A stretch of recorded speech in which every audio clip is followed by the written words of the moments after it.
Today, a property rant -1.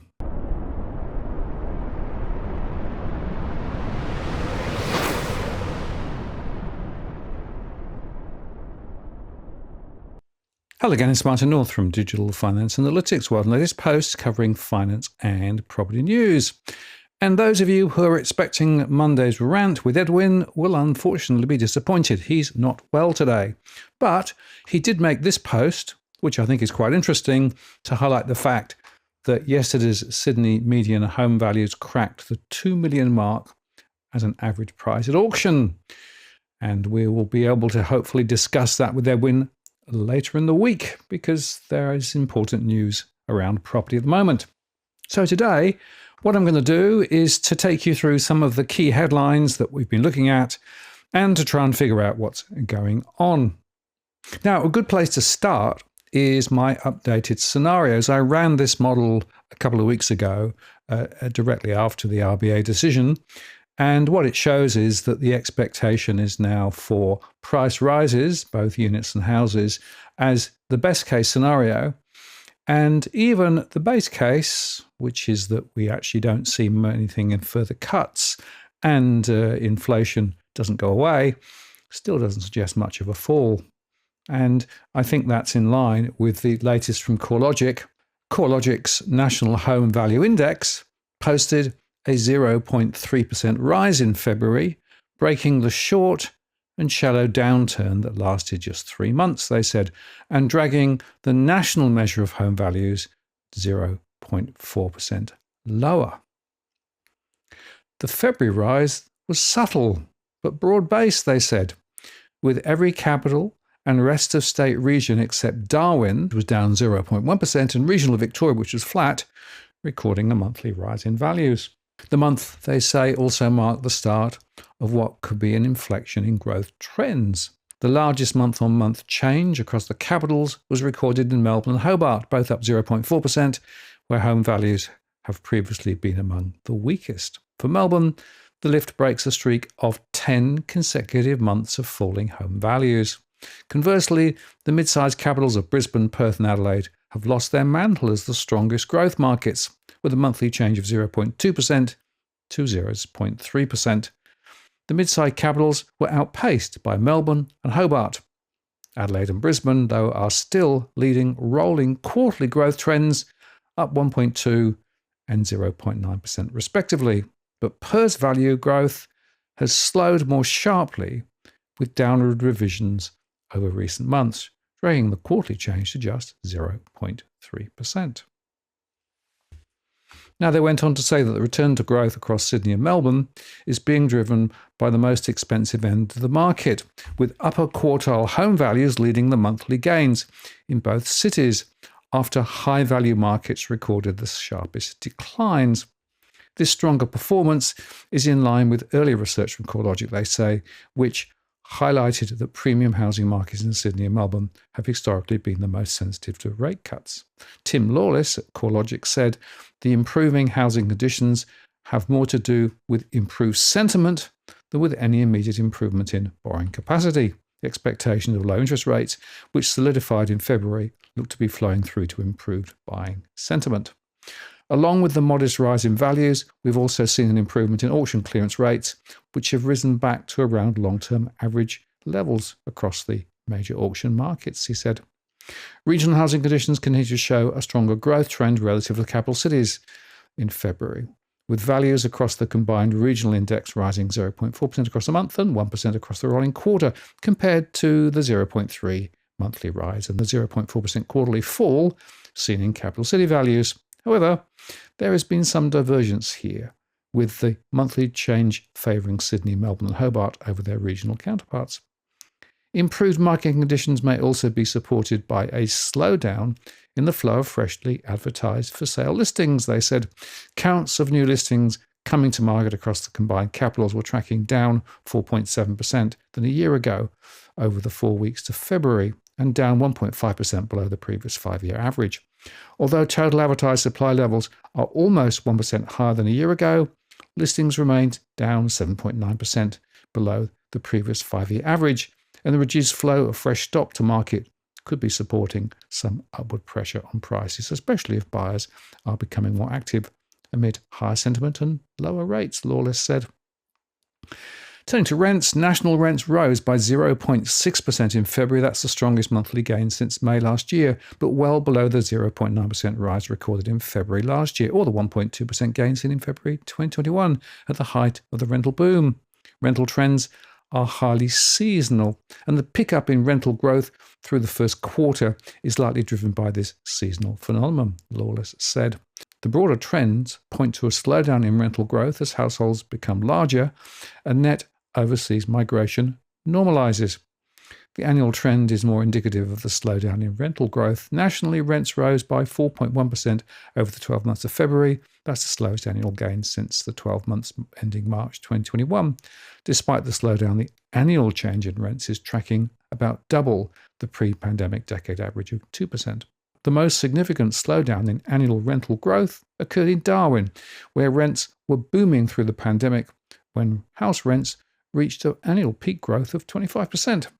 The yearly change has slowed to just 1.4% over the 12 months ending February. Outside of Darwin, the most significant slowdown in annual rental growth has been recorded across the unit sectors of Sydney, Melbourne, and Brisbane. Annual growth in Sydney unit rents has slowed from a peak of 70.9% in April and May to 2.7%. And unit rents in Melbourne slowed from a peak of 15.2% over the 12 months to May 2023 to 3.2%.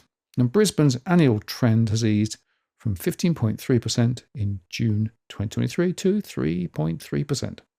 These cities have also seen the biggest impact from normalising net overseas migration, which, together with a trend towards larger households, has helped to take some heat away from rental demand, Lawless said. Some cities have seen a pickup in rental growth relative to a year ago, albeit from generally weak conditions, including Hobart, the ACT, and the Darwin unit sector. Gross rental yields have lifted a little over recent months, rising from a recent low of 3.65% nationally to 3.72%. This is a result of rents rising at a faster pace than house values since the value trend peak found in October last year.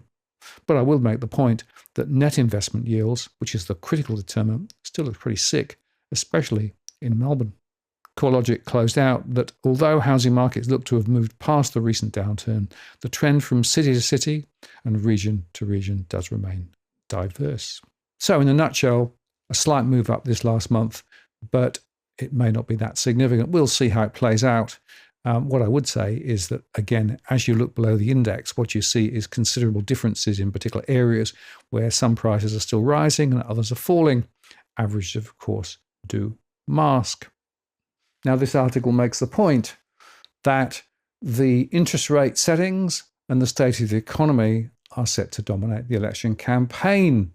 National accounts for the December quarter, to be published this week, could show per capita economic growth, which has been in recession since late 2022.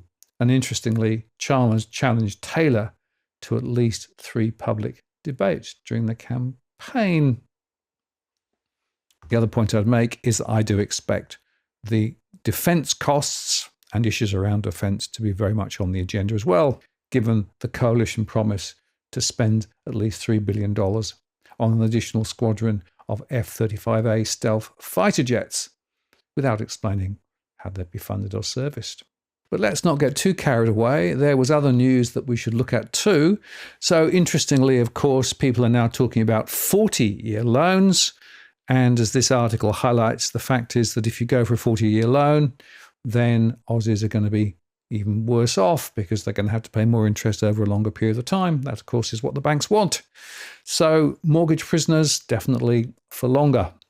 And that's in line with my own analysis that shows that households are still up to their eyes in debt, as I discussed the other day.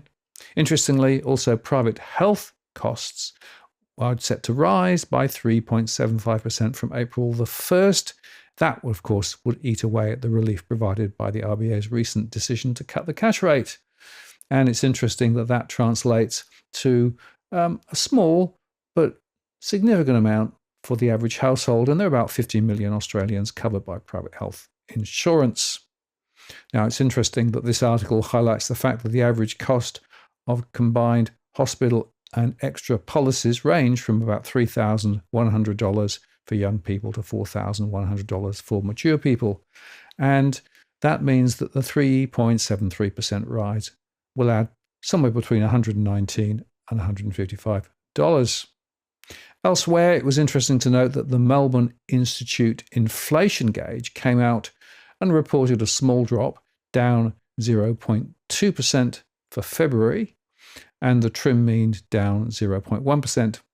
Shane Oliver over at AMP suggests that a continuing downtrend in the ABS measure of CPI and trim mean inflation supports the case for a further RBA rate cut this year, although Alex Joyner made the point that in the inflation gauge out today, falling in the month across all key measures, still, he says, difficult to see what would get the RBA over the line for a cut in April.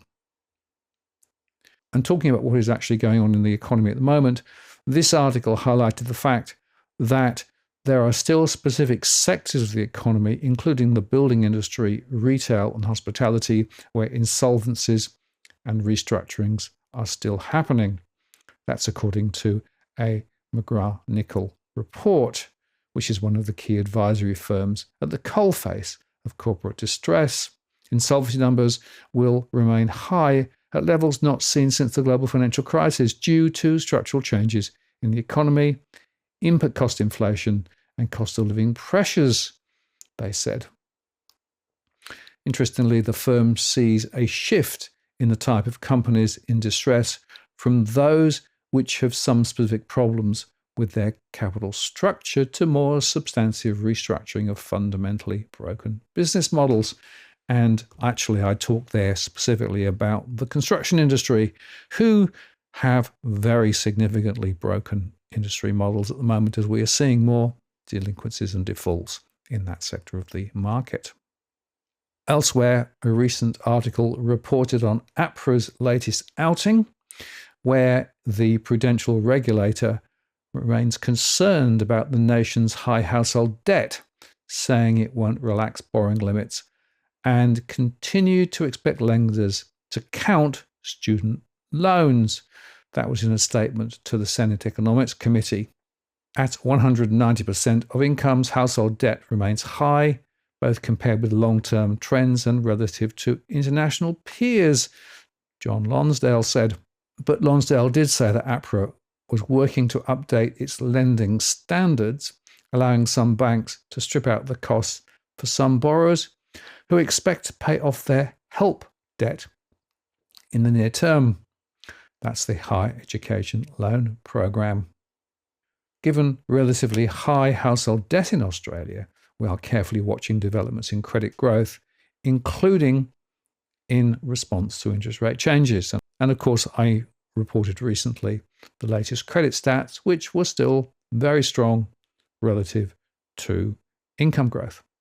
Now, here's another perspective that's worth thinking about too, and that is that the export gas market is forecasting an increase of 60% based on demand from Asia.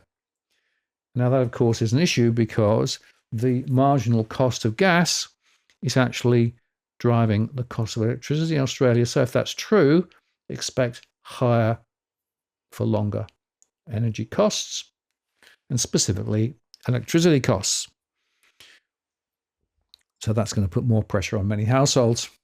And finally, just before I close out this show, I just wanted to highlight this little point, because, of course, Labor has been talking about how their flagship Housing Australia Future Fund is supporting new housing construction, except they've now given evidence to suggest that there have been no additional new builds from this.